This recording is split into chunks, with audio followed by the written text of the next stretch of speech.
हरे कृष्णा कृष्णा कृष्णा हरे हरे, हरे राम राम राम हरे हरे। हरे कृष्णा कृष्णा कृष्णा हरे हरे, हरे राम राम राम हरे हरे।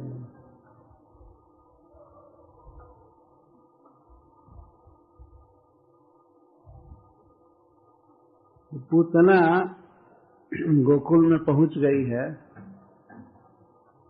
अब वह नंद भवन में प्रवेश करके श्री कृष्ण को देख रही है। इसका वर्णन सुखदेव जी करते हैं 7वें श्लोक से।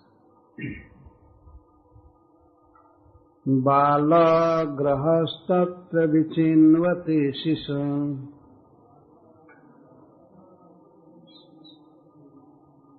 जो लोग ग्रंथ रखे हैं वे लोग पढ़े और लोग अंदाज। बालग्रहस्तत्र विचिन्वति शिशुम् यदृच्छयानन्द गृहे सदन्तकम् बालं प्रतिच्छन्न निजोरुतेजसम् ददर्श तल्पेऽग्निमिवाहितं भसि विबुध्यतां बालकमारिकाग्रहम्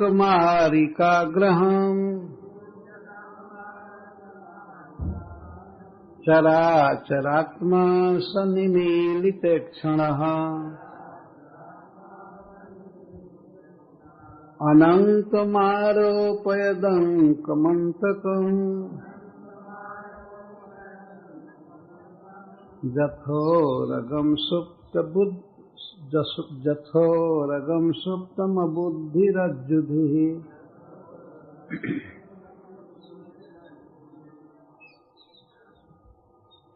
बालग्रह पूतना तत्र गोकुले शिशुन् विचिन्वति।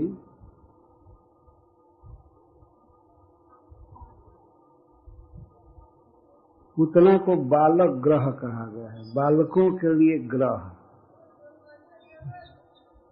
ग्रह बहुत खराब माने जाते हैं। बालक ग्रह का अर्थ है बालकों को पकड़कर मारने वाले, बच्चों को मारने वाली पूतना तत्र गोकुले शिशुन् विचिन्वति। बच्चों को खोज रही थी, एक बच्चे को मार करके फिर दूसरे बच्चे को ऐसे वो खोज रही थी। भगवान की लीला शक्ति से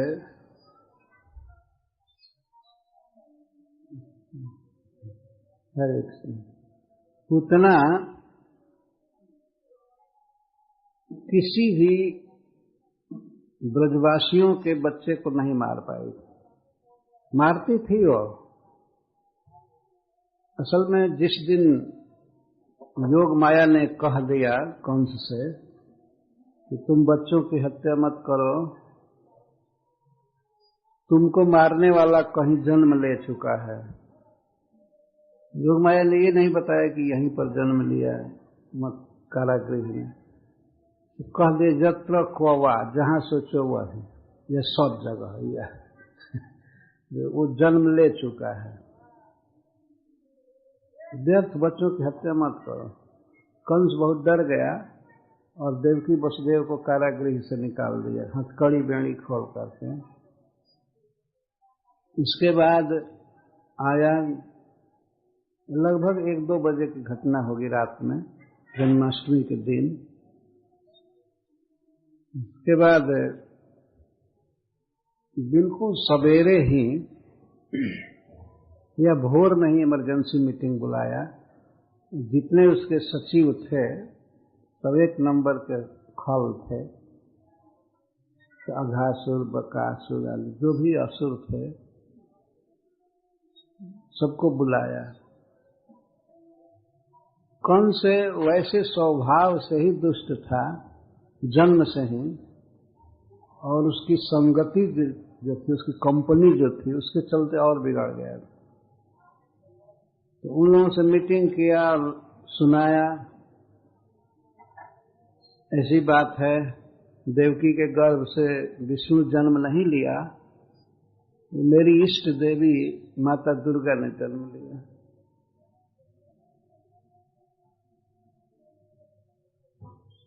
और वो आकाश में उड़ करके जा करके हमको चेतावनी दी कि तुमको मारने वाला कहीं जन्म ले चुका है। इस बात पर वो लोग ध्यान दिए, व्यर्थ बच्चों की हत्या मत करो, इस वाक्य पर कोई ध्यान नहीं गया। हाईलाइट किया उसने कि मुझे मारने वाला कहीं जन्म ले चुका है। वो लोग दूसरे वाक्य को भी सुन रहे थे कि व्यर्थ ही बच्चों की हत्या मत करो। इस वाक्य को गौर कर दिया, तब वे लोग कहे एवं चेत्तर ही भोजेंद्र पूरा ग्राम ब्रजादिषु। यदि ऐसी बात है कि आपको मारने वाला जन्म ले चुका, ये बताइए कि माता दुर्गा जी के वाक्य का वास्तविक प्रपोर्ट क्या है, क्या इसका अर्थ, कब जन्म लिया। तो सब खल मंडली आपस में विचार करने लगे कि कब जन्म लिया। देश और काल का पता नहीं दिया माता दुर्गा जी ने।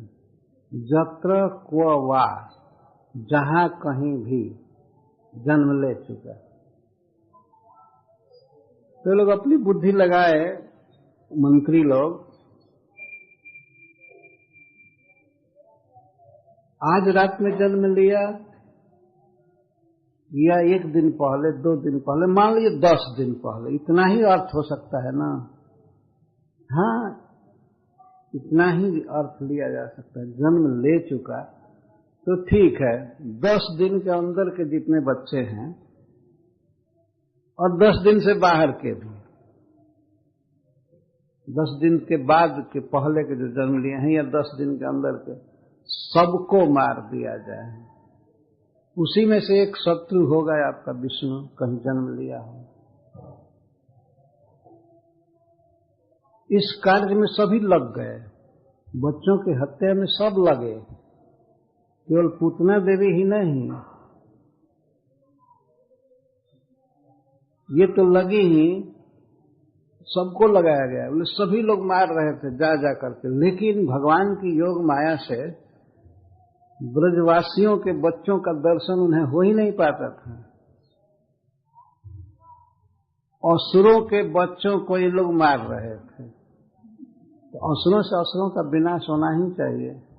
ऐसी भगवान की इच्छा शक्ति, योग माया की शक्ति, ये लोग सब जगह मार रहे थे, लेकिन असुरों के ही बच्चों को मार रहे थे। एक दिन वे भी बड़े विकट असुर होंगे, इसलिए भगवान की लीला शक्ति सब कर रही थी। और कोई भी पहुंचा नहीं नंद ब्रज में या किसी ब्रजवासी के पास, कोई पहुंचा नहीं, केवल असुरों को मार रहे थे। जहां तक पूतना ब्रज में पहुंच गई, और ब्रज में भी नंद महाराज के गृह में, उसी को सुखदेव गोस्वामी कहते हैं। बालक ग्रहस्तत्र विचिन्वती शिशुन, बालक ग्रह बच्चों के लिए काल, पूतना, शिशुन विचिन्वती, शिशुओं का अन्वेषण करती हुई, नंद गृह यदृच्छया,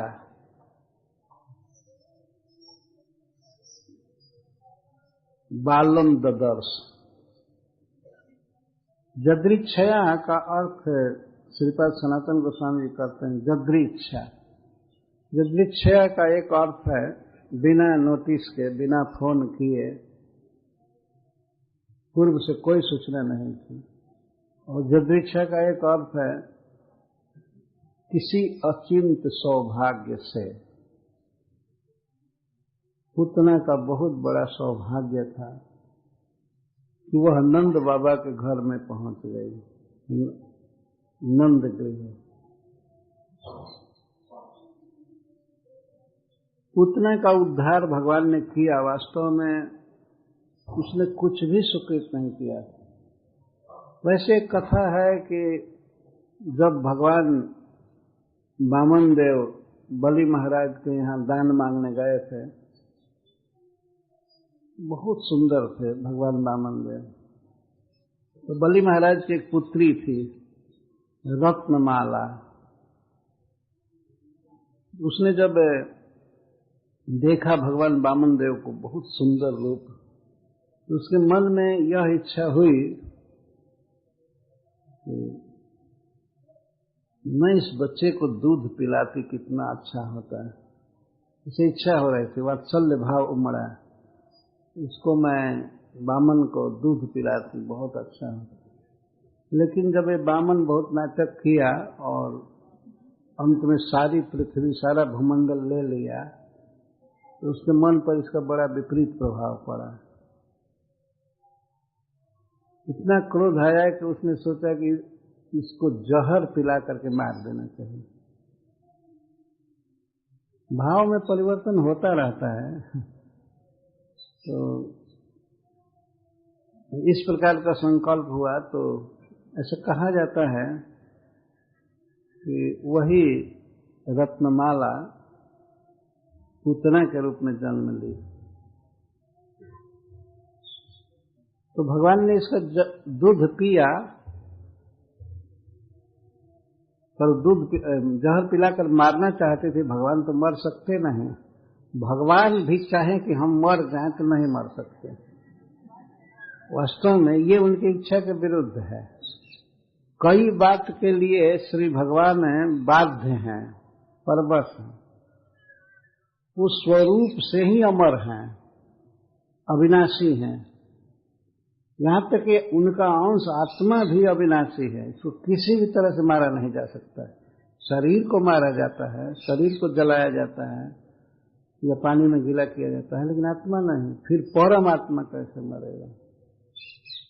तो भगवान इस बात के लिए बाध्य है कि वे नहीं मरेंगे,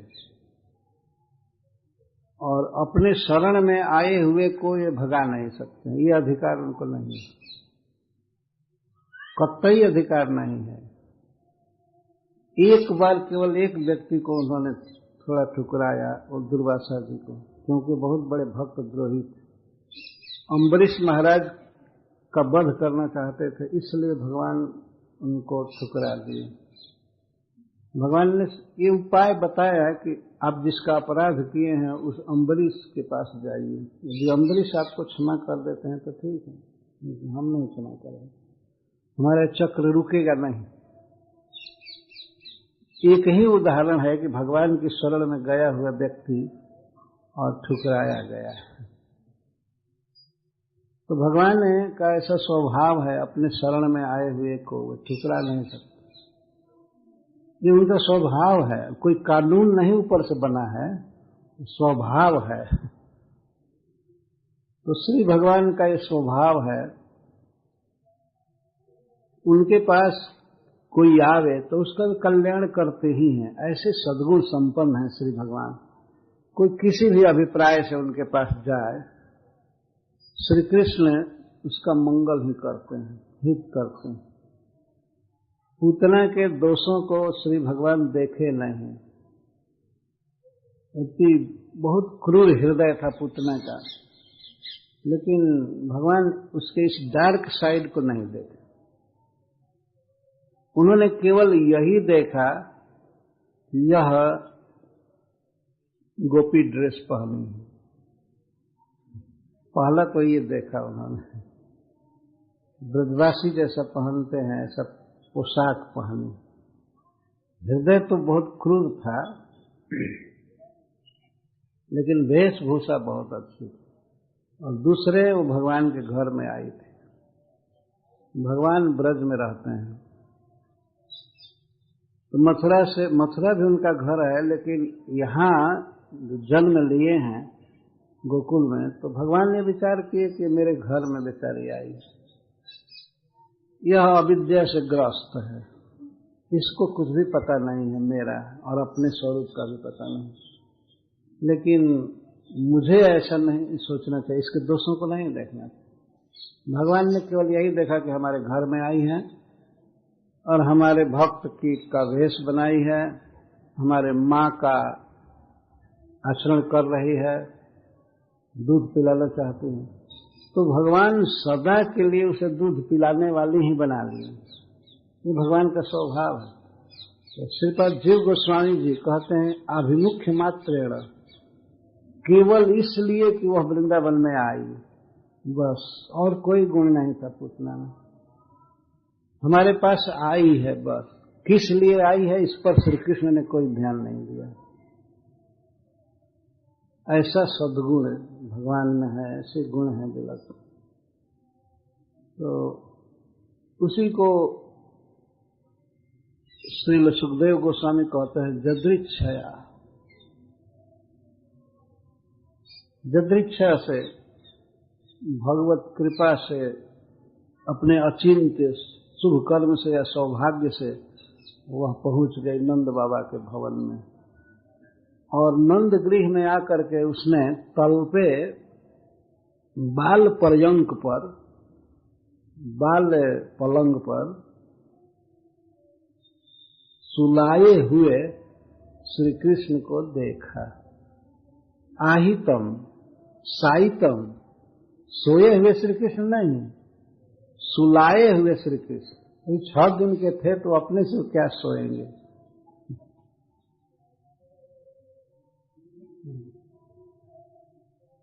एक फोटो बनाया गया है कि पूतना श्री कृष्ण को ले रही है, तो श्री कृष्ण उत्तान नहीं सोए हैं। उत्तान बच्चे सोते हैं शुरू में, 3 महीने के हुए तब करवट बदले थे।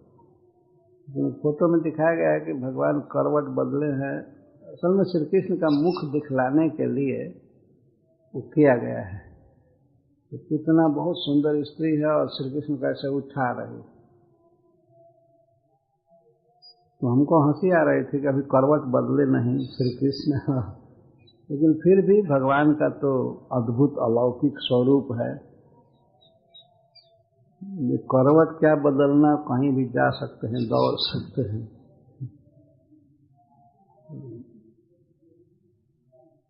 यदृच्छा शब्द पर विशेष विचार करने की जरूरत है। कैसे नंद बाबा के घर में चली गई? एक तो अर्थ है भगवद इच्छा से। नंद बाबा के घर में दुष्ट अभिप्राय वाले व्यक्ति का प्रवेश कर जाना संभव नहीं था। वह भगवान का घर है, भगवान जहाँ जन्म लिए हैं, लीला करते हैं, उसमें कैसे कोई दुष्ट व्यक्ति प्रवेश कर सकता है। लेकिन जब भगवान चाहें तो कौन नहीं प्रवेश करेगा।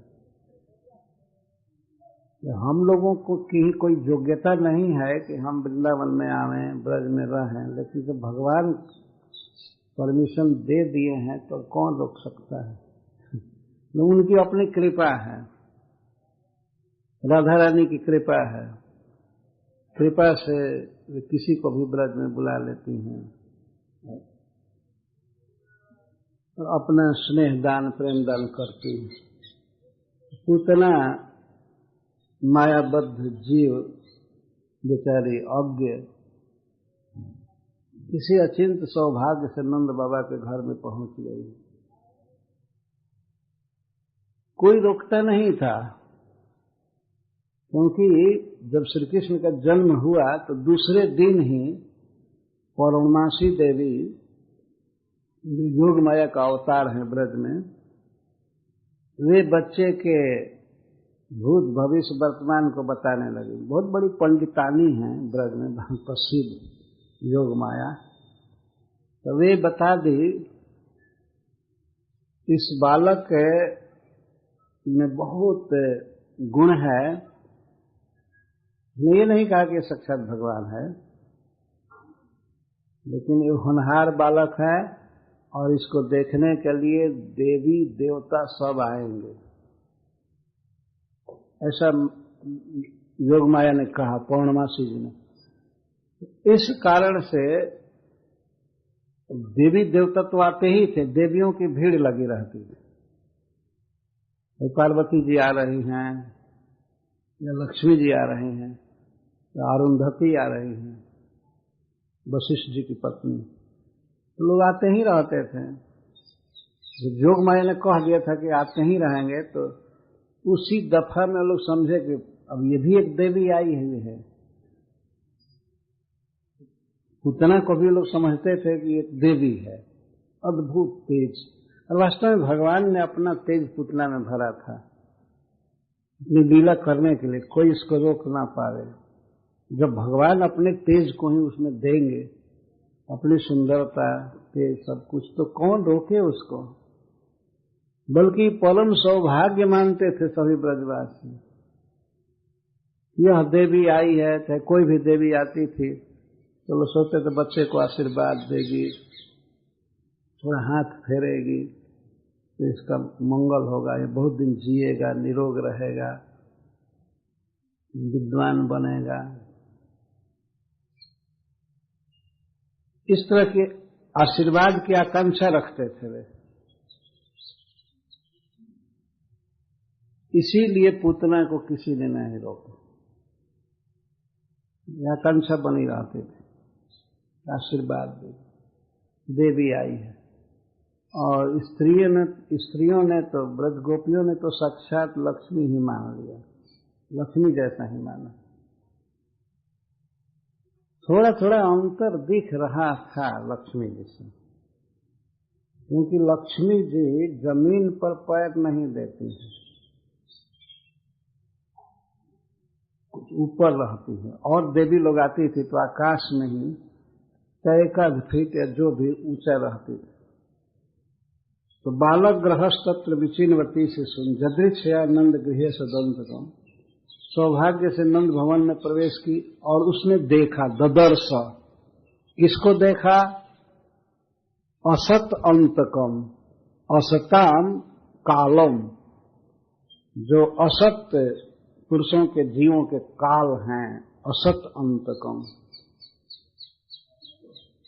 लेकिन पूतना ने उनके असत अंतकत्व को नहीं देखा, वो ये नहीं देखी कि ये असत का अंत करने वाला है। असत का अर्थ है दुष्ट, और वास्तविक इसका अर्थ है असत। ये जो सत्ता है प्राकृतिक जगत की, ये है असत। तो जो जन्म मृत्यु का नाश कर देते हैं, मुक्त कर देते हैं, अपने धाम में ले लेते हैं, वे हैं असत अंतकम, अंतक, अंत कर देते हैं। अब वे पूतना के प्राकृतिक जीवन का अंत करेंगे, और इस प्राकृतिक सत्ता के परे एक दूसरी सत्ता है जहां भगवान नित्य विहार करते हैं। गीता में भगवान स्वयं कहते हैं, परस्तस्मात् भावन्यो अव्यक्तो व्यक्तात् सनातन यह स सर्वेषु भूतेषु नश्यत्स न विनश्यति। इस प्राकृतिक प्रपंच के परे एक दूसरा जगत है, और उसके बारे में भगवान कहते हैं वो मेरा धाम है। यहाँ जैसे बहुत हलचल है, बहुत काम धंधा, बहुत लोग भरे पड़े हैं, बहुत प्रकार के विचार, खान पान, इससे एक भिन्न सत्ता है जिसको वैकुंठ कहते हैं, भगवान का धाम। वहां भी ऐसे ही हलचल है, लेकिन स्वाभाविक क्रियाएं हैं, कोई बहुत परिश्रम नहीं, और ऐसा नहीं है कि कोई घटना सुनी जाए कि एक्सीडेंट हो गया वहां पर, ये हो गया वो हो गया, और अखबार में टीवी में नाना प्रकार की चीजें आती रहती। वहां भगवान की लीलाएं होती हैं भक्तों के साथ, और हमेशा दिव्य ट्रांसडेंटल सुख की स्थिति रहती है। असत अंत का अर्थ है कि इस प्राकृतिक सत्ता से मुक्त करके भगवान अपने धाम में प्रवेश करा देते हैं, ले लेते हैं, इसीलिए उनको असत अंतकम कहा गया। पूतना ने देखा असत अंतकम बालम, लेकिन फिर भी श्री कृष्ण भयावह हैं, काल हैं असत पुरुषों के लिए, लेकिन फिर भी पूतना ने उनको देखा बालम, बाल्य माधुरी में लीलायमान थे, लेटे थे बाल पर्यंक पर, छोटे से पर्यंक पर। छोटे छोटे बच्चों के लिए छोटा आसन होता है, झूला झूलते हैं, तो उसी पर श्री कृष्ण लेटे हुए थे। तो श्रील सुखदेव गोस्वामी कहते हैं बालम, बच्चा, बिल्कुल जैसे बच्चा सोया रहता है वैसे लेटे हुए थे। आहितम, माँ यशोदा ने उनको सुलाया था पर्यंक पर। कैसे उसने उठा लिया, वो डरी नहीं।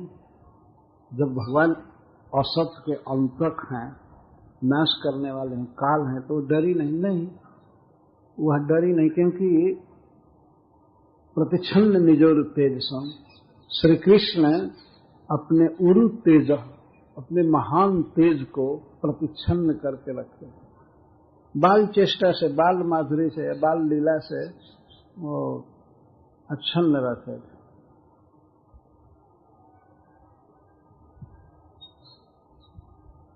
तो श्री कृष्ण की आंखें बंद थीं, प्रतिक्षण निजोर तेज सम, अपने अपार तेज को भगवान छंद रखे।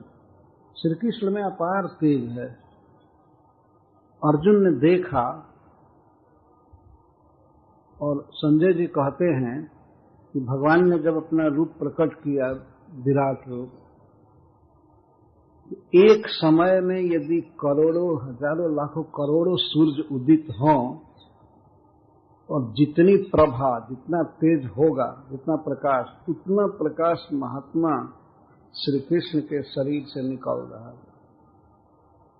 बार बार महात्मा शब्द का प्रयोग संजय जी किए हैं गीता में। महात्मा, महात्मा का, श्री कृष्ण का जो शरीर है ये महा है, एक तो अचिंत्य अद्भुत है। आत्मा माने शरीर, स्वरूप। असली महात्मा तो श्री कृष्ण, और उनके जो भक्त होते हैं वे महात्मा होते हैं। महात्मानस्तु माम पार्थ दैवी प्रकृति मास, दैवी प्रकृति मास, दैवी स्वभाव के होते हैं भगवान के भक्त। तो भगवान ने महाआत्मा है, अद्भुत उनका शरीर है, अद्भुत तेज है, सब कुछ अद्भुत है। तो संजय जी ये कहते हैं कि हजारों सूर्य यदि एक साथ उगे, इसको अभूतोपमा अलंकार कहते हैं। ऐसा कभी होता नहीं है, लेकिन मान करके चला जाता है कि एक साथ तो केवल एक ही सूर्य उगता है, क्योंकि यदि हजार सूर्य उगे एक साथ, और जितना प्रकाश हो सकता है उतना प्रकाश भगवान के शरीर से निकल रहा है। इतने महान प्रकाश वाले श्री भगवान, इतने तेज वाले, बाल्य लीला में अपने तेज को छिपाए हुए। यदि नहीं छिपाए होते तो पुतना के गोद में कैसे चले जाते हैं, कैसे उठा सकते? इसी के लिए भगवान अपने तेज को छिपाए थे, और मुग्ध बालक की लीला कर रहे हैं। बच्चे जब जन्म लेते हैं, छोटे रहते हैं, तो वे उत्तान सोए रहते हैं और पैर को ऐसे करते रहते हैं, पैर को चलाते रहते। तो श्री कृष्ण उस समय रो नहीं रहे थे, प्रसन्न थे, आंखें बंद किए। उनको देखा, कैसे हैं श्री कृष्ण? भस्म, भसी अग्निमिव, जैसे भस्म से ढका हुआ अग्नि हो, उस तरह से श्री कृष्ण अपने तेज को छिपा करके रखते। हम लोग तो छोटे छोटे अग्नि को देखे हैं कभी कभी, कोल्हू समझते हैं ना, जहाँ गन्ना पेरा जाता है, तो गन्ने के रस को औंटने के लिए बहुत बड़ा चूल्हा होता है, उस चूल्हे में आग लगाई जाती है। तत्काल यदि वो कड़ाही उतार दी जाती है तो अभी आग बनी रहती है, कुछ देर के बाद ऊपर भस्म जमने लगता है, लेकिन भीतर कमर भर या गर्दन तक भरा हुआ आग रहता है। कई बार किसी भूल से कोई पशु या कोई मनुष्य उसमें गिर जाता है, तुरंत जल जाता है। ये तो छोटे से अग्नि का उदाहरण है। दवाग्नि लगती है तो उसमें कितनी आग होती होगी, लेकिन आग पर धीरे धीरे भस्म जम जाता है, राख जम जाता है। जैसे किसी प्रचंड अग्नि पर भस्म जमी हो, इस तरह से श्री कृष्ण अपने तेज को छिपाए हुए। कोई बच्चा नहीं है, कोई देवता नहीं है, हैं अनंत शक्तिशाली श्री भगवान। तो बाल लीला से अपने अपार तेज को छिपाए हुए थे। ऐसे श्री कृष्ण को पुतले ने देखा, ददर्श कल्प पर पर्यंक पर, तो बाल पर्यंक श्रीपाद सनातन गोस्वामी छोटे से पलंग पर सुलाए गए थे, उन्होंने देखा और पूतना ने देखा। तो पूतना पर अब विचार कर रहे हैं श्री भगवान। विबुध्यताम बालकमारिका ग्रहम, भगवान ने समझ गए पूतना के आने के पहले ही कि बालक मारिका ग्रहम, बच्चों का वध करने वाली एक ग्रह है, बच्चों के लिए बहुत खतरनाक। वो समझ गए। ऐसा सोच करके कि यह बच्चों की हत्या करने वाली है, इसका मुख नहीं देखना चाहिए। अमिलित लोचन आशा बभुआ, वे आंखें बंद कर लिए। श्री कृष्ण की लीला है, बाल लीला, ये ध्यान करने योग्य है। पूतना नंद गृह में आई और भगवान ने आंखें बंद कर लिया। तो श्री कृष्ण आंखें बंद कर लिए, इसका ये अर्थ नहीं समझना चाहिए कि हाँ स्वाभाविक बच्चे आंख बंद कर लेते, नहीं। भगवान की कोई भी क्रिया निष्प्रयोजन नहीं होती है, कि बहुत से उद्देश्य होते हैं। तो भगवान अपनी आंखें बंद कर लिए। निमीलिते क्षण आशा बभुआ, मुद्रित नेत्राब्ज हो गए। भगवान के कमल से भी अधिक सुंदर आंखें चल सके। और उस समय वे बंद किए। तो जिस समय श्री कृष्ण नेत्र बंद कर रहे थे दोनों, तो शुरू से ही सुखदेव गोस्वामी भाव नेत्र से देख रहे हैं कि अब आंखें बंद हो रही हैं। पूतना की आंखों से इनकी आंखें मिलेंगी नहीं, आंखें बंद कर रहे हैं। तो इस पर भक्त कवियों ने, टीकाकारों ने बहुत सी उत्प्रेक्षाएं की है कि भगवान आंख क्यों बंद कर लिए।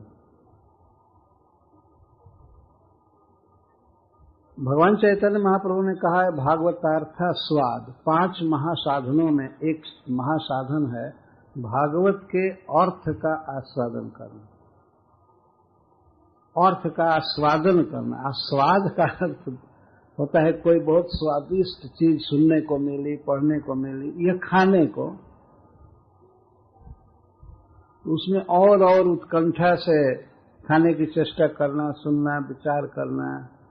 ऐसा इसमें ये कौन बनाया, इसमें कितना मावा पड़ा, कितना घी पड़ा, क्या क्या, ये है इसका आस्वाद है। खाना असली आस्वाद है, लेकिन इस तरह से बार बार विचार करना भी आस्वाद। मनुष्य कुछ खा लेता है तो उसका स्वाद कई घंटे तक रहता है। वो कभी कभी तो कई दिनों तक, वर्षों तक याद करता है कि भाई वहां माल मिला है याद करता है। तो श्री कृष्ण की लीलाओं की याद करना, यह है उसका आस्वादन। एक तो भगवान बाल लीला कर रहे हैं, लेटे हैं, अनंत फुर्ती है, अनंत बल है, लेकिन लेटे हैं, यह भी एक माधुरी है। और पूतना के आने के पूर्व ही अपने नेत्रों को बंद करना, और जब तक उसको मारे नहीं तब तक बंद ही किए रहे। पूतना का जब वध हो गया, उसके मृत शरीर पर श्री कृष्ण जब लेट रहे थे, खेल रहे थे, हाथ से थपथपा रहे थे, तो उस समय उनके नेत्र खुले थे और गोपियों ने जाकर के उनको उठा कर लाया। वो भयभीत थी। माता जसोदा तो बेहोश होकर के हाय हाय कर रही थी। गोपियां गईं और वो लाई। तो श्री कृष्ण की यह जो लीला है, नेत्र कमल मुद्रित करने की, बंद करने की, इसके पीछे क्या रहस्य है? भगवान ने क्या सोच करके नेत्र बंद किया? इस पर कई भक्तों ने उत्प्रेक्षाएं की हैं। सबसे अधिक उत्प्रेक्षा हरिश्वरी जी की है, श्रीपाद सनातन गोस्वामी जी किए हैं, श्रीपाद वल्लभाचार्य जी किए हैं। तो हम लोग तो इन आचार्यों के, भक्तों के ही भाव का आस्वादन कर सकते हैं, उसी का आस्वादन करना है। तो आइए हम इसको पढ़ते हैं, क्या सोचकर भगवान ने अपना नेत्र बंद किया। हरिश्वरी जी और सभी आचार्यों की टीकाओं को भाई जी से हनुमान प्रसाद पोद्दार लिखे हैं। इनका एक प्रवचन है, तो उस प्रवचन में वे कहते हैं, आंखें बंद करने में अनंत भाव हैं। तो गिनती नहीं है कि भगवान ने क्या क्या भाव से बंद किया आंखें। आंखें बंद करने में अनंत भाव हैं। क्या क्या भाव हुए, हो सकते हैं, उनमें से कुछ का निर्देश किया जा रहा है। पहला भाव दे रहे श्री सुबोधिनी जी में श्रीपाद वल्लभाचार्य जी लिखते हैं कि पूतना अविद्या है। तो भगवान ने यह सोचा कि यदि मैं अपनी दृष्टि से देख दूंगा इस पर, तो अविद्या नष्ट हो जाएगी, फिर मेरी लीला की सिद्धि नहीं होगी। अतः लीला हो, यह हमको गोद में ले, दूध पिलाने की चेष्टा करे, जहर देने की इच्छा करे, जो भी करना हो कर सके, इसके लिए उन्होंने नेत्र बंद किया। तो भगवान की दृष्टि के सामने अविद्या नहीं ठहर सकती। ये पहला भाव है। दूसरा है पूतना। पूत का अर्थ है पूतन और ना का अर्थ है नयति, जो पवित्र बच्चों को भी ले जाए उठा करके और उनकी हत्या करे, उसको पूतना कहा गया है। एक टीकाकार कहते हैं। तो भगवान ने सोचा कि ये पवित्र बच्चों को भी हत्या करती है, अतः ऐसे स्त्री का मुख नहीं देखना चाहिए। दूसरा भाग, भगवान मुख नहीं देखना चाहते, क्योंकि उन्होंने नाम पर विचार किया कि ये कौन है, तो पूतना है। ये पूतन पवित्र बच्चों को भी ले जाती है, मारती है, तो उसका मुख नहीं देखना। ये सोचकर भगवान ने आंखें बंद कर दी। तीसरी बात है, भगवान के मन में आई कि इस जन्म में तो पुतना ने कुछ भी नहीं किया,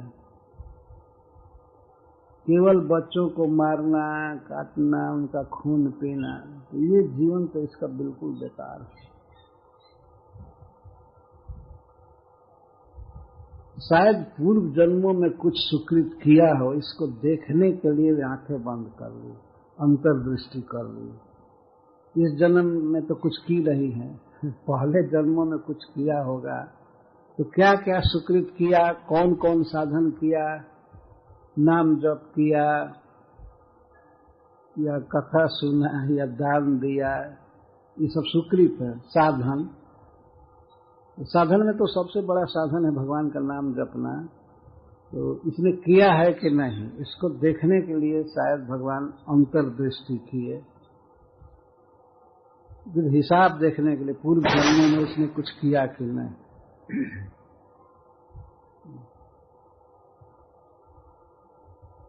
तीसरा भाव। चौथा भाव है, भगवान के मन में आया कि आज तक मैंने जिनका भी दूध पिया है वे बहुत पवित्र वात्सल्यमयी मेरी माताएं रही। किसी भी अवतार में जब मैं दूध पिया तो बहुत सुकृति पुण्यवती का दूध, पुण्यात्मा का दूध पिया, चाहे गौओं का पिया या माँ का पिया। लेकिन अब ये मुझे बहुत बड़े पापनी का दूध पीना पड़ेगा, तो क्या करूं? तो जैसे कोई रोग होने पर कोई बहुत तीखा काढ़ा कोई पी जाता है, चिरायते का काढ़ा होता है, अब तो मुझे आंख बंद करके और पी ही लेना चाहिए। जो पिलाने के लिए आई है बहुत दुष्टा, लेकिन दूध पिलाने के लिए आई है तो मुझे पी ही लेना चाहिए। तो जैसे आंख बंद करके लोग दवा पी लेते हैं तो हमको पीना। मैं देखा बच्चों को कहते हैं पी जाओ, आंख बंद कर लो, तो पिलाओ, पी जा। आंख बंद करके पी जाते हैं। तो इसीलिए भगवान ने मानो आंखें बंद किया कि अब इसको तो पीना जरूरी ही है और आंख बंद करके पिए। पांचवा भाव है, भगवान के उदर में अनंत जीव निवास करते हैं। तो जब ये लोग देखे कि ये पूतना आई है और पूतना का स्तन भगवान पिएंगे जिसमें हलाहल विष लगा है, तो वे दो भाव से घबराने लगे। वे स्नेह बस से सोचने लगे भगवान का अनिष्ट होगा। भगवान भगवान है लेकिन आखिर बच्चा है ना, ये भाव आ रहा है। तो भगवान के उदर में अनंत कोटि जीव सोच रहे हैं कि भगवान का नुकसान होगा, उनको नहीं पीना चाहिए, नहीं पीना चाहिए। और दूसरी बात ये भी संकट की थी कि वो जब जहर भीतर आएगा तो हम सब साफ हो जाएंगे, हम लोग मर जाएंगे, तो भगवान भी मर जाएंगे, हम लोग भी मर जाएंगे। ये भाव आ रहा है। लोग घबराने लगे, सब हाहाकार करने लगे। भीतर भगवान के पेट में ही सब जीव हैं, तो उनको पता सब चल रहा था किस तरह से हाहाकार कर रहे हैं। तो उनको आश्वासन देने के लिए भगवान अपनी आंखें बंद करके अंतर्दृष्टि कर रहे थे। कोई घबराने की चीज नहीं है। ये हमको स्तन पिलाएगी, विष पिलाएगी तो मैं नहीं मरूंगा, ना आप लोग मरेंगे, यही मरेगी। मानो ये आश्वासन देने के लिए आंखें बंद कर दी। पांचवा भाव। छठा भाव है,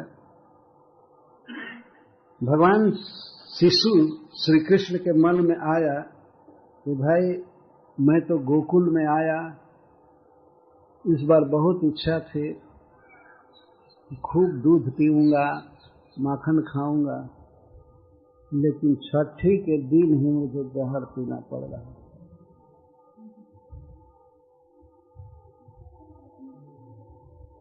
6 दिन के थे, उसी दिन जहर पीना पड़ रहा है।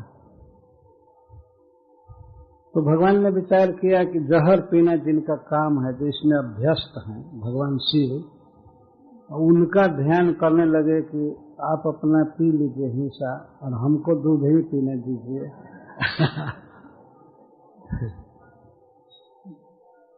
भगवान शिव अमृत पीने नहीं आए थे। जब देवता लोग या दानव सब बैठ करके अमृत पी रहे थे, दैत्य तो केवल बैठे रहे, भोजन गायब था उनके लिए। निमंत्रण था, मोहिनी ने बहुत चालाकी से निमंत्रण दिया, वो बैठिए, जैसे बैठिए। लेकिन जब अमृत देना था तो अपने भक्तों को, देवताओं को दे दिया और उन लोगों को अंगूठा दिखा दिया। किसी के मन में भी नहीं आया, हरिसूरी जी कहते हैं एक श्लोक में, किसी के मन में नहीं आया कि शिव जी शुरू में जहर पिए थे, उनको भी बैठा करके थोड़ा अमृत पिला देना। सब अपने पीने के फेर में इतने लगे थे, अभी मर रहे थे शुरू में ही समुद्र मंथन के, तो भगवान शिव विष पी गए, सब बहुत खुश हो गए, जान बच गए। और जब अमृत पीना हुआ तो एक व्यक्ति ने इनवाइट नहीं किया उनको। नमक हरामी है ना। अकृतज्ञ।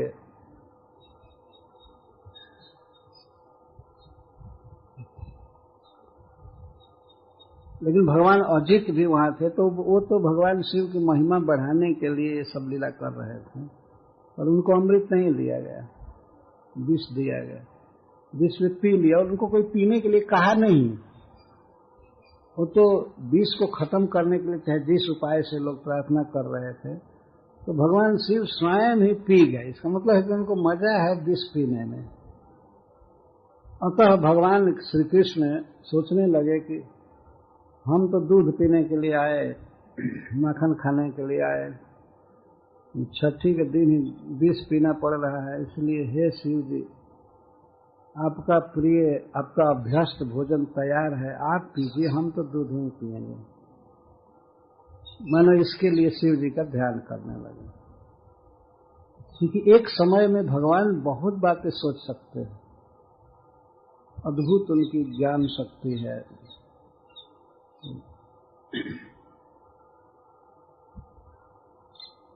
सातवां भाव है भगवान की आंखों ने विचार किया।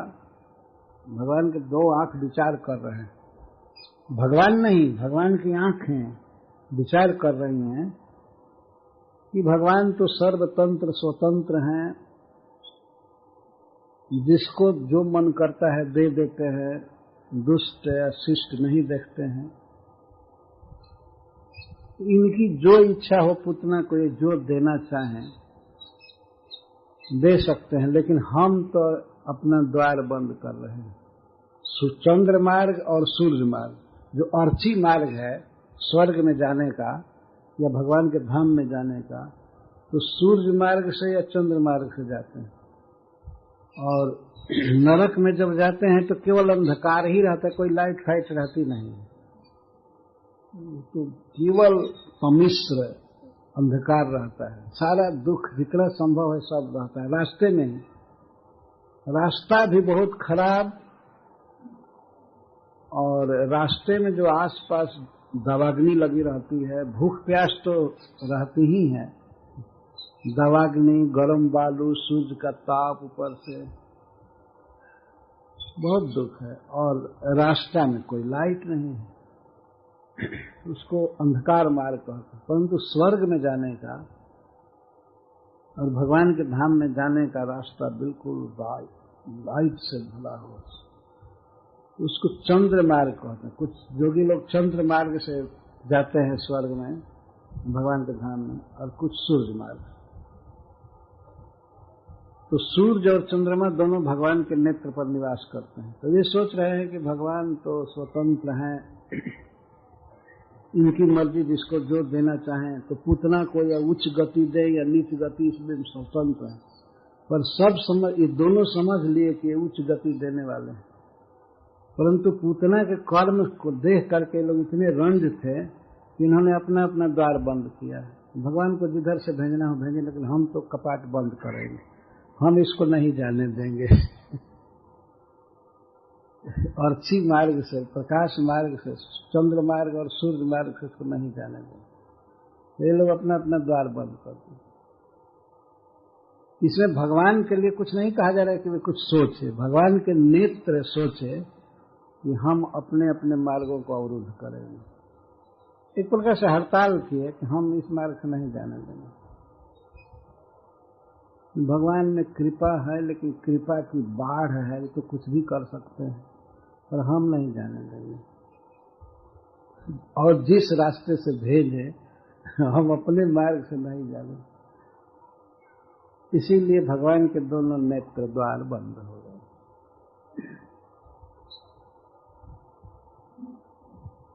आठवां भाव है कि भगवान के नेत्रों ने सोचा कि पूतना के नेत्र हमारी जाति के हैं, मतलब आंख आंख जाति की है, लेकिन फिर भी जो दुष्ट व्यक्ति हो, अपना हो तो क्या, अपनी जाति का हो तो क्या, उसका मुख नहीं देखना चाहिए। इसीलिए भगवान के नेत्रों ने सोचा कि हमारी जाति का है, लेकिन अब इसके नेत्रों से हम अपना नेत्र नहीं मिलाएंगे, ये सोच करके दोनों बन गए। और 9वां भाव ये है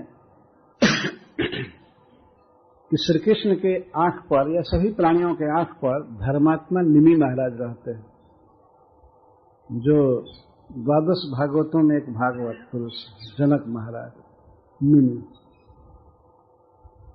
तो निमि महाराज ने सोचा ऐसी दुष्टा का मुख नहीं देखना चाहिए, इसीलिए श्री कृष्ण के आंख को ढक दिए। आखिर निमि महाराज सबके आंख पर हैं ही, तो पलक गिरना और उठना ये निमि महाराज का डिपार्टमेंट है, वही इसको गिराते हैं सभी प्राणियों को, यही उनको काम मिला हुआ है। जब वशिष्ठ जी ने उनको शाप दिया कि तुम मर जाओ, तो इसके बाद ऋषियों ने उनको जिलाने का प्रयास किया, कहा कि आप आइए लौट जाइए शरीर में, तो कहे नहीं नहीं, मैं अब बिना देह के रहूंगा। देह मिलने पर बड़ा दुख रहता है कि इसमें बहुत रोग होगा, अंत में छूट जाएगा, इसलिए मैं देह में नहीं रहना। तब ऋषियों ने इनको कहा कि तब प्राणियों के नेत्र पर निवास कीजिए, पलक गिराना उठाना, इसीलिए निमिष कहते हैं उसको। निमि महाराज का काम है पलक उठाना गिराना। तो निमि महाराज बड़े धर्मात्मा हैं, उन्होंने ही भगवान के आंखों पर पलक गिरा दिया, इन्हें ये देखने लायक नहीं है। श्री रामचरितमानस में बहुत सुंदर एक प्रसंग है कि जब भगवान जनकपुर में फुलवारी में गए थे लक्ष्मण जी के साथ फूल लेने के लिए, गुरु जी ने फूल लेने के लिए भेजा, वहीं पर सीता जी का दर्शन हुआ भगवान को। तो केवल कंकड़, नूपुर और किंकड़ी की ध्वनि सुन करके भगवान का मन मोहित हो गया, इतनी सुंदर आवाज निकल रही थी। कंकड़ किंकिनी नूपुर धुनि सुनी, कहत लखन सन राम हृदय गुनी। उस ध्वनि को सुन करके भगवान कहते हैं, मानव मदन दुदुम्भी दीन्ही मनसा विश्व विजय कहती। लक्ष्मण से कहते हैं कि ये आवाज कंकड़ की और नूपुर की और किंकड़ी की ऐसी है, लगता है कामदेव दुंदुभी बजा रहा है और विश्व विजय करना चाहता है। यह कह करके असकही फिर चितये तहियोरा, सियमुख शशि भय नयन चकोरा। ऐसा कह करके जिधर से आवाज आ रहे थे उधर देखे, तो सीता के अद्भुत सौंदर्य को देख करके भगवान एक टक वैसे देखने लगे जैसे चंद्रमा पर चकोर देखता है। सियमुख शशि भय नयन चकोरा। तो सीता जी तो चंद्रमुखी हैं ही, तो सीता जी का मुख मानो चंद्रमा है और भगवान के नेत्र चकोर हो गए, पलक गिरना बंद हो गया। इस पर उत्प्रेक्षा करते हैं गोस्वामी तुलसीदास जी, वो कहते हैं कि भय विलोचन चारु अचंचल, मनहु सकुच निमि तजे दृगंचल। भय विलोचन चारु, चारु विलोचन, भगवान की सुंदर आंखें अचंचल हो गए, पलक गिरना बंद हो गया सीता जी को देखने पर। तो ऐसा लग रहा था कि निमि महाराज भगवान के आंखों पर से हट गए संकोच से। भगवान किसको देख रहे थे? अपने वंश में जन्मी हुई कन्या को, सीता को देख रहे थे। निमि महाराज ने देखा तो निमि महाराज मानो संकोच से ही भगवान के पलक को छोड़कर भाग गए। वो छोड़ दिए। क्या उत्प्रेक्षा है। मनहु सकुचि निमि तजे दृगंचल, मानो जनक महाराज छोड़ करके चले गए। संकोच हुआ। इसमें भी संकोच हुआ कि अब पलक क्या गिरावे, जो इस तरह से सीता को देख रहे हैं तो पलक गिराना ठीक नहीं। दूसरा संकोच ये था कि अब जब हमारे कुल की बेटी और हमारा दामाद परस्पर देख रहे हैं तो यह हमको रहना ठीक नहीं। यहाँ से चले गए। मनहु सकुच निमित तजे दृगन। ये भी उपेक्षा जो हरीश्वरी की है कि निमि महाराज परम धर्मात्मा है, इसलिए भगवान की आंखों को बंद कर दिए, पलक गिरा दिए, उठाए नहीं। जब तक वध नहीं कर लेंगे तब तक नहीं उठाएंगे।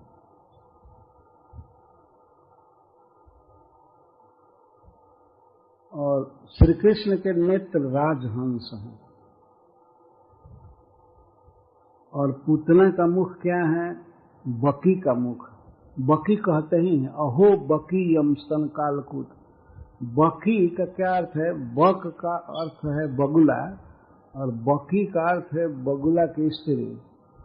कोई भी स्त्री जो बगुला जाती थी जो बकी कहते। बक बक बक क्यों कहते हैं बगुला को?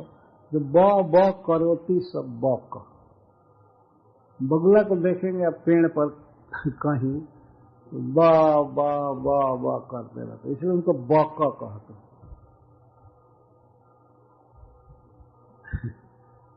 तो इसको तो बकी कहा ही जाता था। सब बकी बकानुज। अघासुर को सुखदेव गोस्वामी कहते हैं कि बकी और बक का छोटा भाई। बकासुर बड़ा भाई था और बड़ी बहन थी पूतना, और उसके बाद बकासुर भाई था और इसके बाद अघासुर, यंगर ब्रदर अघासुर थे। भगवान के नेत्र राजहंस हैं, तो राजहंस बकी का मुख कैसे देखेगा? कोई राजहंस किसी राजहंस के साथ विहार करेगा तो बगुला और बगुली को क्यों देखे? इसीलिए भगवान के नेत्र बंद हो गए, हम नहीं देखे। हम राजहंस हैं तो हम बकुली का मुख नहीं देखे, ये सोच करके बंद हो।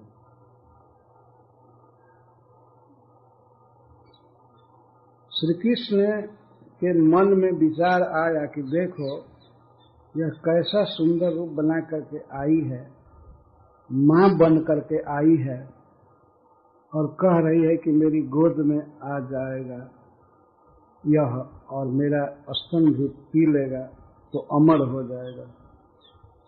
यशोदा और रोहिणी के मन में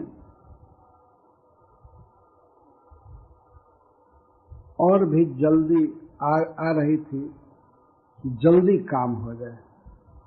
तो पूतना जब श्री कृष्ण को उठाएगी तो इस भाव से यह मेरी गोद में आ जाए, मेरा दूध पी ले तो अमर हो जाएगा। इस बात के लिए बहुत त्वरा थी माँ यशोदा में और श्री रोहिणी जी में। देवी जिसमें इतना प्रकाश है, जो घर में आई है, इतना तेज है, इतना सौंदर्य है, जितना जल्दी हुई काम हो जाए। वो लोग स्वयं ही सोच रहे थे कि जितना जल्दी गोद में ले ले और बच्चे को दूध पिलावे, आशीर्वाद दे, जिससे कि बच्चे का सारा संकट दूर हो जाए, या चिरंजीवी बने इत्यादि। लेकिन भगवान ने विचार किया कि यह ऐसा नाटक कर रही है, मां बन करके आई है, आशीर्वाद देने आई है, और इसका इतना क्रूर हृदय है, ऐसी दुष्टा का चेहरा देखना ठीक नहीं। ये सोच करके भगवान के नेत्र बंद हो गए। और दूसरी बात है, श्री कृष्ण के मन में एक बात और आई, कहीं आंखें खोले रहूं और पूतना यह समझ जाए कि निर्भय है तो कहीं लौट न जाए। यदि मैं आंखें खुली हुई रखूंगा, देखूंगा, तो ये सोचेंगे कि इसको भय नहीं है, तो कहीं लौट न जाए, ऐसा न हो कि हमें गोद में न ले।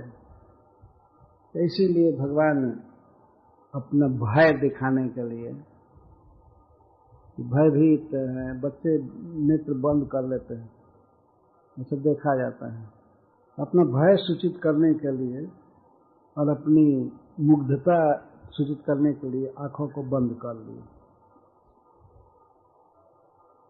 भगवान ने सोचा कि अपने को तो राक्षसों को मारना ही है, राक्षसी को मारना ही है, किंतु स्त्रियों का मारना पाप माना गया है। इस राक्षसी को तो हमें मारना है, लेकिन विचार कर रहे हैं कि स्त्री को मारना पाप है।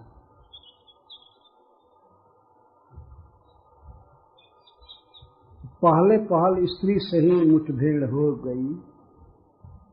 अभी 6 दिन का हूं, तब तक स्त्री से ही।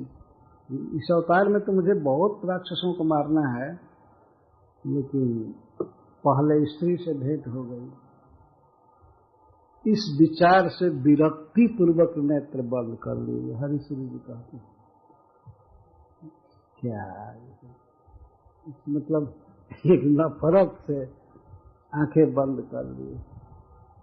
अकस्मात विचार आया।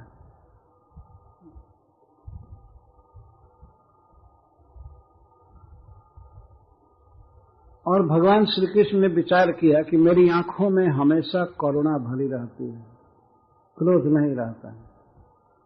वास्तव में भगवान का स्वभाव है, उनकी आंखों में हमेशा करुणा रहती है,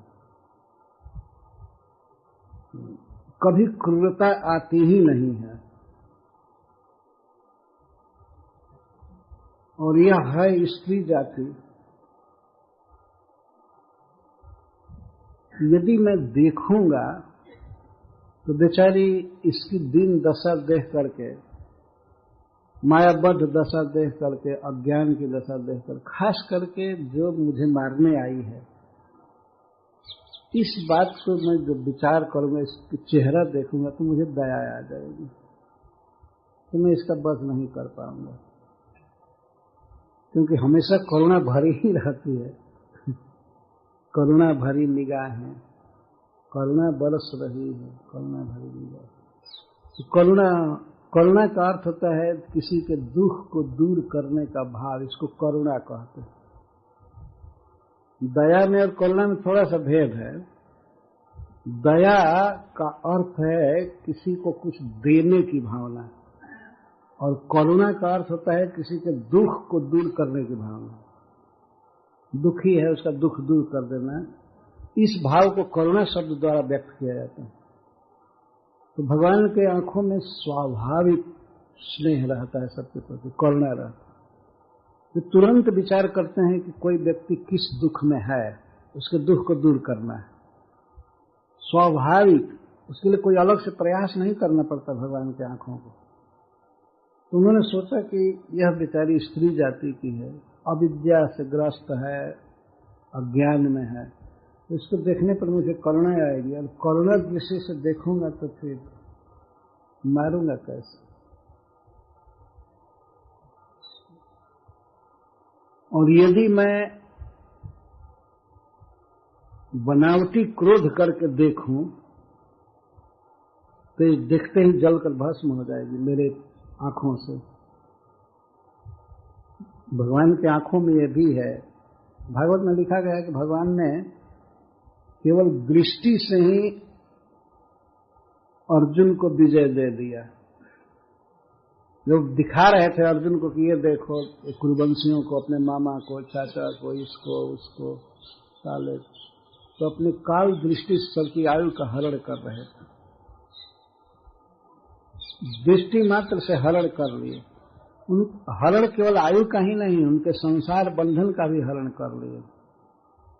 अर्जुन के रथ पर बैठकर दिखा रहे थे अर्जुन को, देखो इनको, देखो इनको, देखो, अपने श्रीमद अंगुली से दिखा रहे थे, इनको देखो, दोनों सेनाओं में, इधर देखो इधर देखो। भीष्म पितामह जी कहते हैं कि अपनी काल दृष्टि से पर सैनिका नाम आयु अक्षणा हृत, विपक्ष के सैनिकों की आयु को हर लिए और अपने पक्ष के लोगों का, उनका संसार बंधन हर लिया, और विपक्ष का भी संसार बंधन हर लिया। श्री कृष्ण की दृष्टि में स्वपक्ष विपक्ष कुछ नहीं है। तो कृपा करके कुरुक्षेत्र में विद्यमान थे, और यही बहुत बड़ा लाभ था। जो भी कुरुक्षेत्र में वीर मरे, उनको भगवान का धाम मिला। ये उद्धव जी कहते हैं भागवत में। ये लाभ था, भगवान डायरेक्ट मौजूद थे उस युद्ध भूमि में, तो सबका मोक्ष हुआ, सबकी मुक्ति हुई, परमार्थ हुआ। इस तरह से भगवान के आंखों में अग्नि भी है, अगर रंज होकर के देखें तो भस्म हो जाती इतना। इसलिए उन्होंने न तो देखना उचित समझा क्रोध दृष्टि से, न करुणा दृष्टि से। बेटर है बंद कर लें, बंद कर लेंगे तब मार सकेंगे उसको, और वो भी गोद में ले पाएगी, लीला होगी। इसीलिए करुणा दृष्टि या क्रोध दृष्टि, दोनों दृष्टि खत्म, आंख बंद कर लिया उन्होंने। ये सब उत्प्रेक्षाएं हैं और बहुत सुंदर हैं। श्री कृष्ण के मन में आया कि यह धात्री का वेश बनाकर आई है, धात्री को मारना उचित नहीं। धात्री कहते हैं जो दूध पिला करके बच्चे का पालन करे, या मांजे, धोवे, अंग सम्मार्जन करे, कपड़ा धोवे, सब तरह से नर्स। आज का नर्स तो बहुत विपरीत है, आधे सब पैसे से करती है। लेकिन भगवान ने सोचा धात्री का वेश धारण करके आई है, धात्री को मारना उचित नहीं है, इसलिए इस भेष को देख करके इसे छोड़ देना चाहिए। इसलिए नेत्र बंद कर लिया। भगवान ने देखा, ये सोचा कि अगर मैं इस भेष में देखूंगा, गोपी भेष में, तो मैं नहीं मार सकता हूं। अतः भगवान ने शुरू से ही नेत्र बंद कर लिया कि इस भेष में नहीं देखूं। वैष्णवी बनकर आ रही है, उसको मैं कैसे मार सकता हूं? और भी माँ का वेश धारण करके, धात्री का वेश धारण करके आ रही है, मारना ठीक नहीं, मैं मार नहीं पाऊंगा, इसके लिए नेत्र बंद कर दिया। अभी मारना है लेकिन इस भेष को देख करके नहीं मारना, तो आंख बंद किए किए मारेंगे। क्या ये भाव है? भगवान वास्तव में ये सब बातें सोचे होंगे। कोई व्यक्ति मेरा भक्त बना है, तिलक किया है, कंठी पहना है, धोती पहना है और गले में माला झोली भी लटकाया है, उसको भगवान मारे, ये तो बहुत अन्याय की बात है ना। अगर मारना ही है तो आंख बंद करके मारेंगे, अब देखे नहीं कौन कैसा है। धात्री वेश धारण करके आई थी, इसलिए नेत्र बंद किया। मारना तो है ही, ये बहुत खतरनाक औरत है। सवेरे मैं के अटपटांग वाक्य बोल दिया था और उसमें माता यशोदा को और रोहिणी जी को भी शामिल कर दिया। बाद में मुझे बहुत अफसोस हुआ। भगवान की नित्य लीला में भगवान के पार्षद परिकर और उनको कह देना कि स्त्रियां बेवकूफ होती हैं, ये बहुत बड़ा अपराध किया। लेकिन कभी कभी ये भाषा है, ये कोई तथ्य नहीं बोला जाता है, परिहास किया जाता है।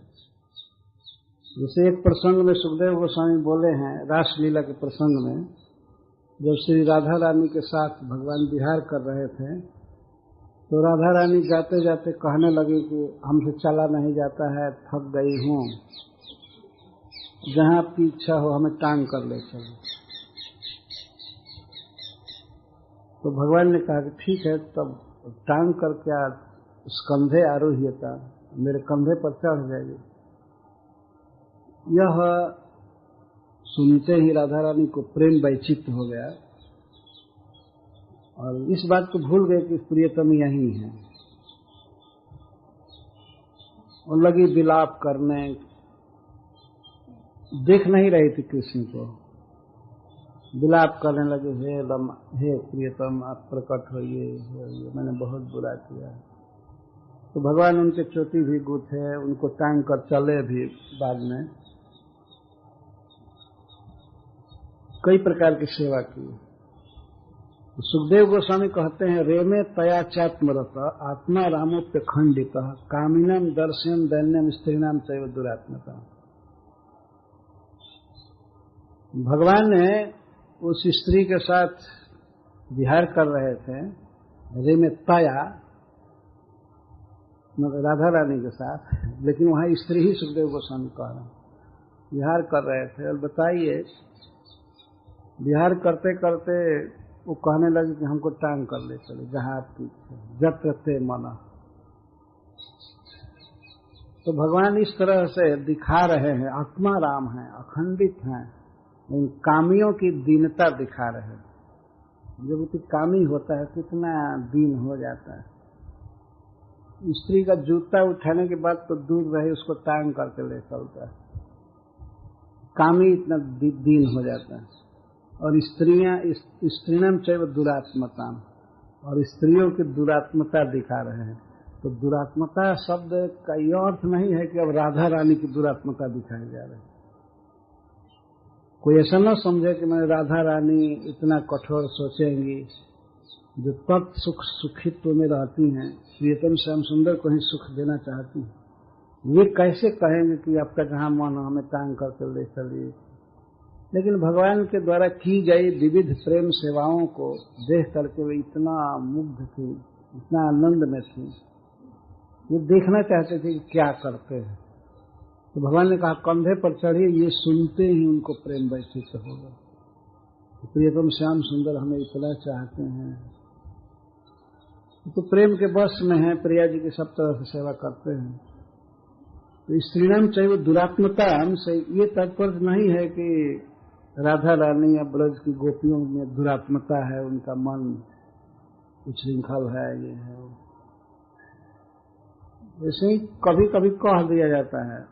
बात ये थी कि जब स्त्रियों ने पूतना को लक्ष्मी जी समझा, तो मैं ये बोल रहा था, ये देखिए रियलाइजेशन, एकदम विपरीत रियलाइजेशन हो रहा है। कभी कभी लोगों से पूछा जाता है, इस विषय में आप अपना रियलाइजेशन सुनाइए। तो वो रियलाइजेशन हो रहा था। हमने अपने गांव में रामनवमी के दिन एक रियलाइजेशन देखा था स्त्रियों का। तो बहुत छोटे होंगे हम लोग। तो रामनवमी का दिन था। रामनवमी के दिन माता काली की पूजा होती, घर द्वार लीप पोत करके बहुत अच्छा से।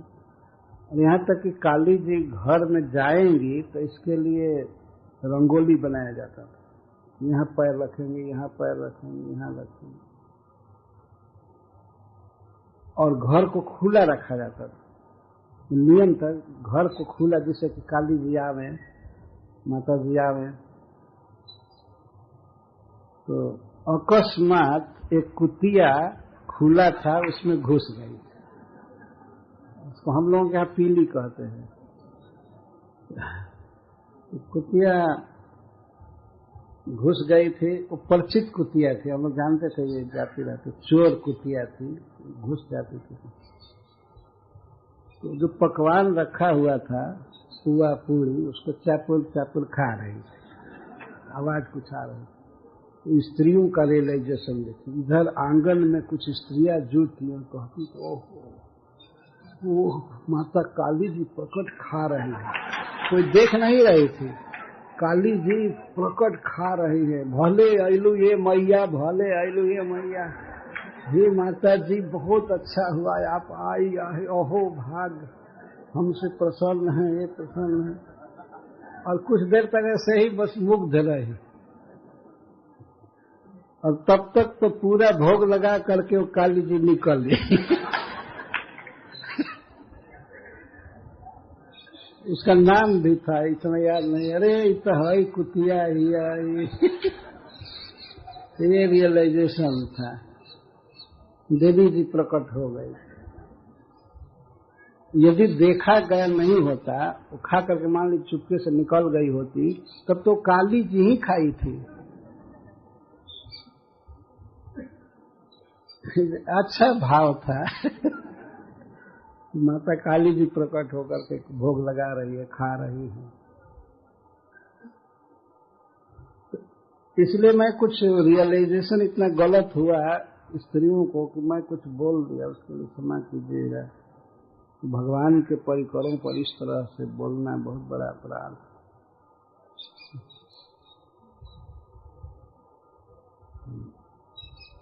भगवान ने फिर सोचा, अच्छा श्री भगवान ने फिर सोचा कि योग चित्तवृत्ति का निरोध करता है और चित्तवृत्ति के निरोध के लिए संसार को सामने से हटाकर आंखें बंद करनी पड़ती हैं।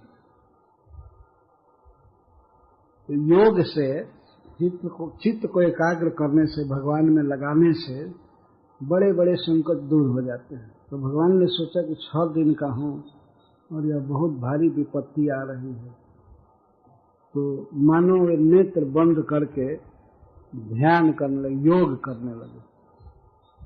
योग का अर्थ योगासन नहीं, योग का अर्थ भगवान में चित्त लगाना।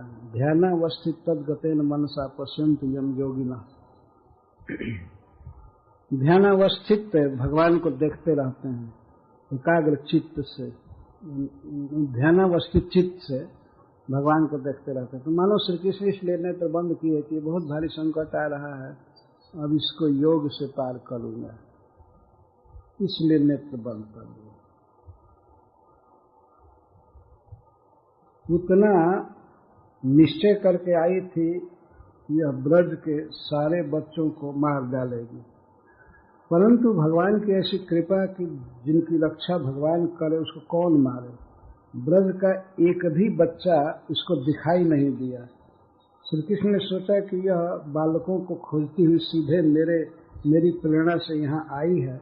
भक्त का बुरा करने की बात तो दूर रही, जो मन में भी भक्त का बुरा करने की सोच लेता है उसका मुंह में कभी नहीं देखता।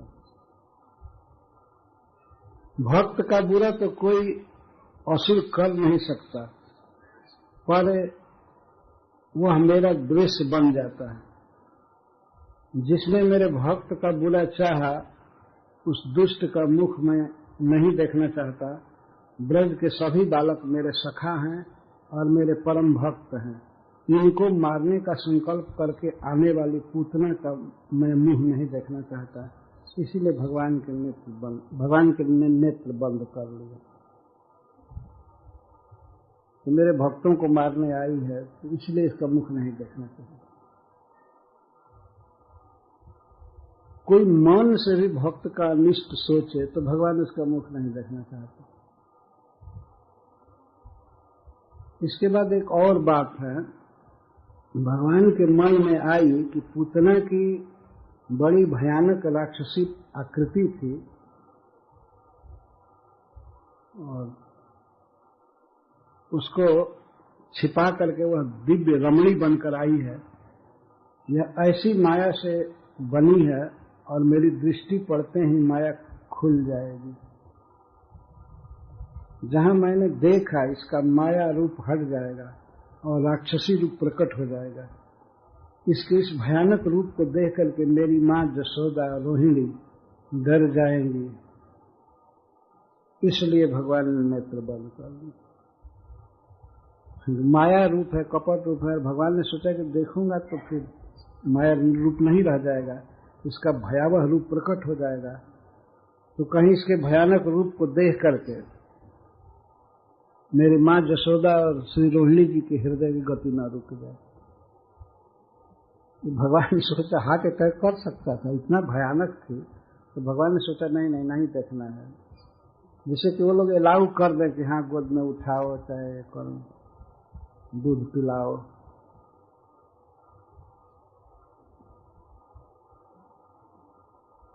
पूतना हृदय में हिंसा भर करके आई थी। ये श्री सनातन गोस्वामी का भाव है, लिखते हृदय में हिंसा का भाव लेकर आई थी और भगवान उसका प्राण बंध कर उसका कल्याण करना चाहते थे। भगवान की इच्छा थी इसका प्राण बंध कर दूं, शरीर बदल दूं, दिव्य गोलोक में रहने वाला शरीर दे दूं, मेरी धाय रहे, मेरी सेवा करे, ये चाहते थे। भगवान तो सद्गुणों के भंडार हैं, सद्गुण गण निधि, श्री सनातन गोस्वामी जी कहते अनेक सद्गुण हैं, तो उसको मारना एक दोष था। भगवान में दोषों का लेश भी नहीं है, कोई दोष नहीं है, केवल गुण ही है भगवान में। लेकिन पूतना के कल्याणार्थ, पूतना के हित के लिए उसका यह आसुर शरीर विनाश करना जरूरी था, मारना जरूरी था, उसका प्राण वध करना जरूरी था।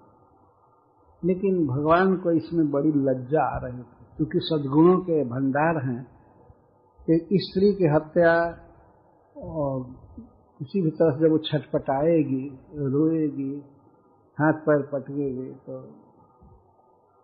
इसको देखने में भगवान को लज्जा आ रही, नहीं देख, क्योंकि सद्गुण के भंडार हैं तो कुछ भी हो कल्याण करने के लिए ही कर रहे हैं, परम हित करने के लिए। लेकिन आखिर मरेगी, छटपटाएगी, ये भगवान को देखने में लज्जा आ रही। या दुनिया के लोग कहेंगे कि देखो यही गुणगण निधि है, यही गुण है, दयालु है, उसको मारे। तो इसीलिए भगवान ने कहा कि इसका हित तो करना ही है, प्राण वध करना ही है, तो आंख बंद करके कर लूंगा, देखने पर कर नहीं पाऊंगा, देखने में लज्जा आ रही है। इसी पर सनातन गोस्वामी जी भाव लिखते हैं।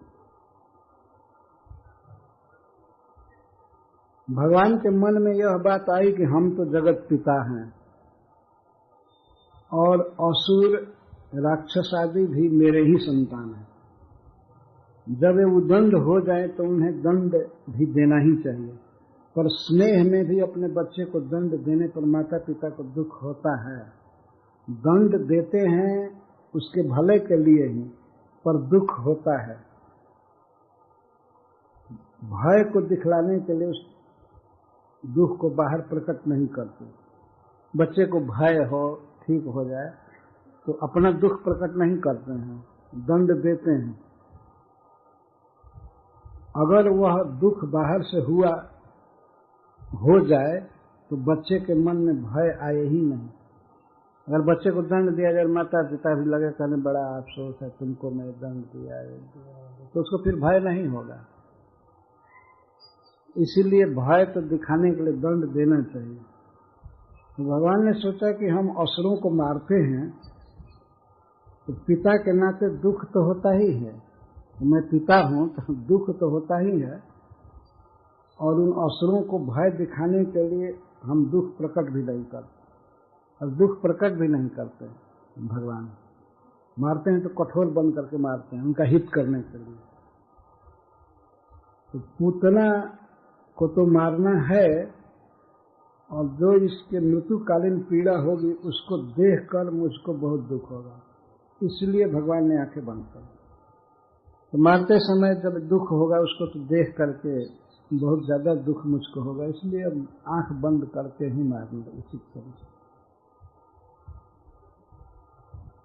भगवान के मन में यह बात आई कि छोटे बालकों का स्वभाव होता है वे माँ के सामने खूब खेला करते हैं, परंतु किसी नए आदमी को देख करके, जैसे कोई नई स्त्री आ जाए, देखकर डर जाते हैं, आंखें मूंद लेते हैं।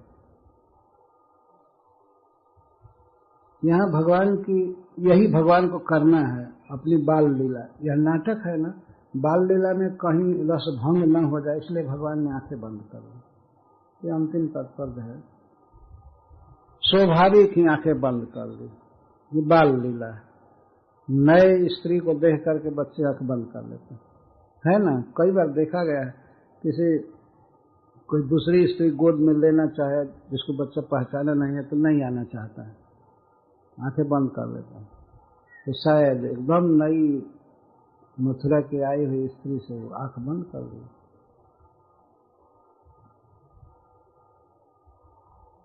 तो इस प्रकार भगवान श्री कृष्ण आंखें बंद कर ली। भाई जी हनुमान प्रसाद पोद्दार जी कहते हैं कि अनंत भाव हुआ है इसमें, कुछ भावों को व्यक्त किया है आचार्यों ने।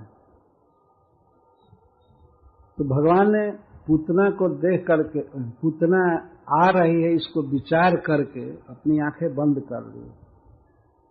लीला बहुत छोटी है, भगवान ने अपनी आंखें बंद किया, क्यों किया, कैसे किया, इस पर उत्प्रेक्षाएं की जाती है।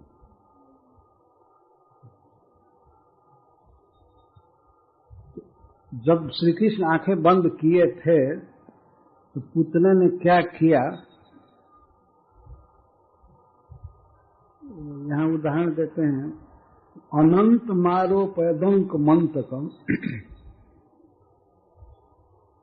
अनंतम, जिनका कभी अंत नहीं होता है, ये जिनके प्रभाव ऐश्वर्य आदि का कोई अंत नहीं है, ऐसे परम तेजस्वी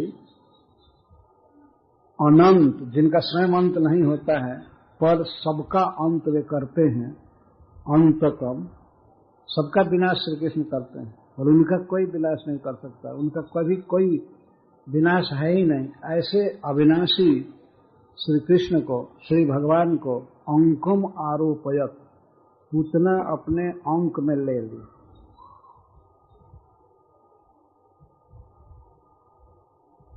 जैसे जथा सुत्तम उर्गम अबुद्धि रज्जुद्धि, अबुद्धि, किसी के पास कोई बुद्धि नहीं है, मूढ़ व्यक्ति है, वो जैसे सर्प को, भयावह सर्प को जो सोया हुआ है, कुंडली बना करके सोया है, और उसको रज्जु धी, उसमें रज्जु बुद्धि करके रस्सी समझ करके उठा ले, ऐसे पुतना ने उठा लिया। श्री कृष्ण की सांप से दी जा रही है। पुतना के लिए ये उचित है, ये ऐसा डसेगा स्तन पर ही कि वो मर जाएगी।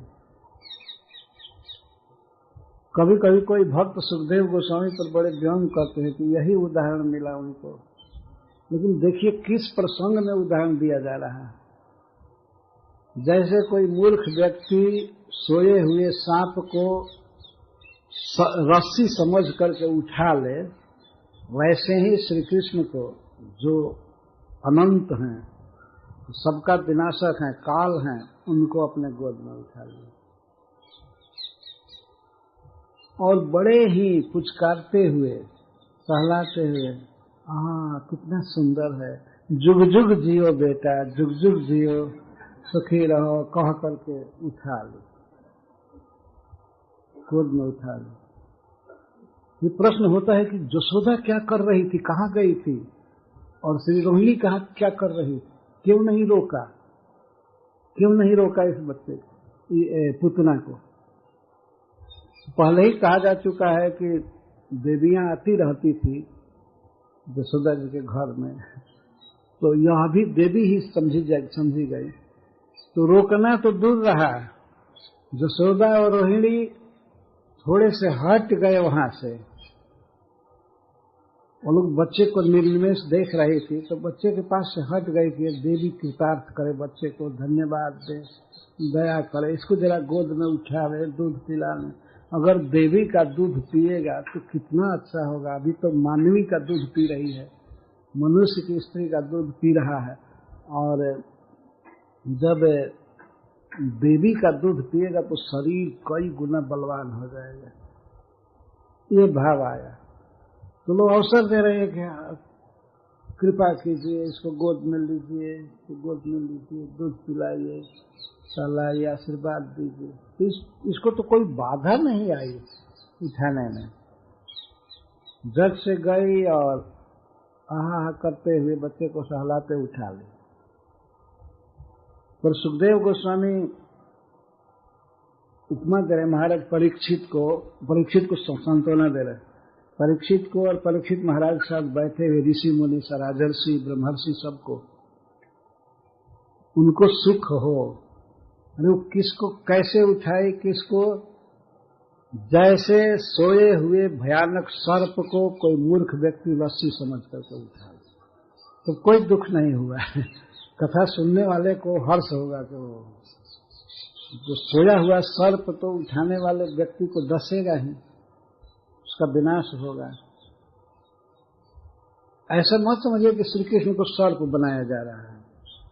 श्री कृष्ण तो परम सुशील, परम अमृतमय हैं, दिव्य हैं, सुख सौभाग्य से भरे हुए, उनको सर्प कैसे बनाया जाए? लेकिन पूतना के लिए वो सर्प है। सुप्तम उर्गम, उरग सांप को कहते हैं। उर्सा गच्छति स उरग, जो उर से हृदय से चले। सांप पैर से नहीं चलते हैं, देह ही घसेटते हुए चलते देखे ना, इसलिए उसको उरग कहते हैं। सुप्तम उर्गम, सोए हुए सांप। सोया हुआ सांप लंबा नहीं सोता है, पूरा शरीर पसार करके नहीं सोता है, कुंडली बना करके और सो जाता है। तो कभी कभी किसी व्यक्ति को भ्रम हो जाता है कि रस्सी रखी है, इसीलिए ऐसे व्यक्ति को सुखदेव गोस्वामी अबुद्धि रज्जुद्धि, अबुद्धि बुद्धिहीन व्यक्ति सोए हुए सांप को जैसे रस्सी समझकर उठा ले, ऐसे पूतना ने श्री कृष्ण को उठा लिया। और माता यशोदा और रोहिणी देखती रहती थी। ताम तीक्ष्ण चित्ताम अतिबाम चेष्टिताम, क्यों नहीं यशोदा ने रोका उसको, निवारण क्यों नहीं किया, क्यों उठाने दिया उस बच्चे को, उस पुतना को, अपने बच्चे को उठाने क्यों दिया, उसके गोद में क्यों जाने दिया, उसको रोका क्यों नहीं पुतना को? तो उसका कारण बता रहे हैं सुखदेव गोस्वामी। ताम तीक्ष्ण चित्ताम अतिबाम चेष्टिताम, यद्यपि पूतना का हृदय अति तीक्ष्ण था, बहुत कठोर था, लेकिन अतिबाम चेष्टिताम, लेकिन उसकी चेष्टाएं अत्यंत बल्ग मनोहर थी। उसका बोलना, उसका चलना, बच्चे पर देखना, ऐसे देख रहे थे मानो करुणा बरसा रही हो, दया बरसा रही हो। तो यशोदा जी और रोहिणी जी को तो बहुत भ्रम हो गया। वो सोची कि अरे इतना स्नेह, इतना वात्सल्य हम लोगों ने कभी सोचा ही नहीं। विश्वनाथ चक्रवर्ती ठाकुर लिखते हैं कि यशोदा जी को तो भ्रम हो रहा है कि उसके सुंदर चेष्टा को, वात्सल्यमयी चेष्टा को देखकर भ्रम हो रहा है, मैं जननी हूं कि ये जननी है, मैं मां हूं कि ये पुतना मां है। पुतना नहीं, मतलब यह स्त्री देवी मां है। अपने पर थोड़ी हीन भावना होने लगी कि इतना प्यार, इतना वात्सल्य तो मैं भी नहीं करती हूं जितना ये पर है। ऐसे लग रहा है जैसे यही प्रसव की हो, इसी ने जन्म दिया है। ला क्या अच्छा होता मैंने तुमको जन्म दिया होता। तो मान लीजिए ऐसे बोल रही हो कुछ, तो यशोदा जी को ग्लानि हो रही थी कि अरे वास्तव में मां को ऐसे होना चाहिए।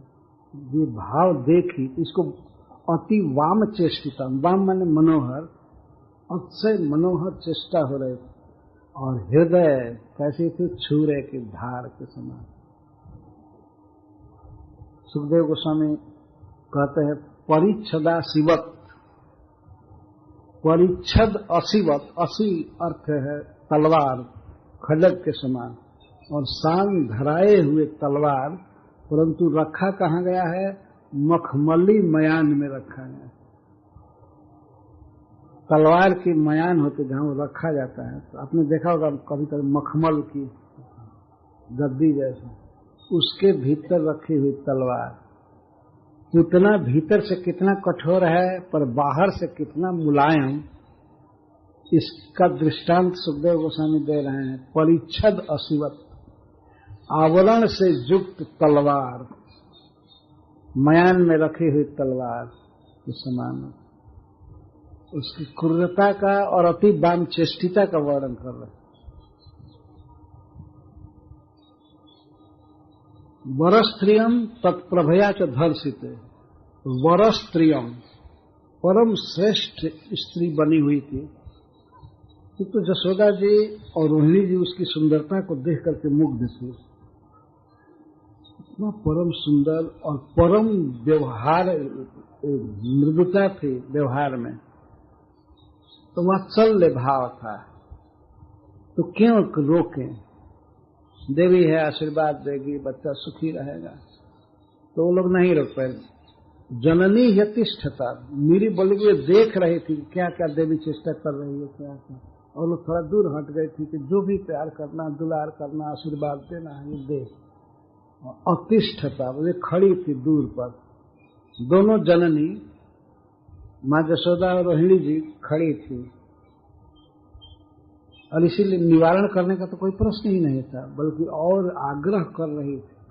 निवारण कहाँ से कहे, आग्रह कि इसको आशीर्वाद दीजिए, आशीर्वाद दीजिए। वो धन्य मान रही थी कि हमारे घर में भले आई लो ये मैया, ये देवी हमारे घर में आई है, बच्चे को आशीर्वाद दे रही है, और कितना आशीर्वाद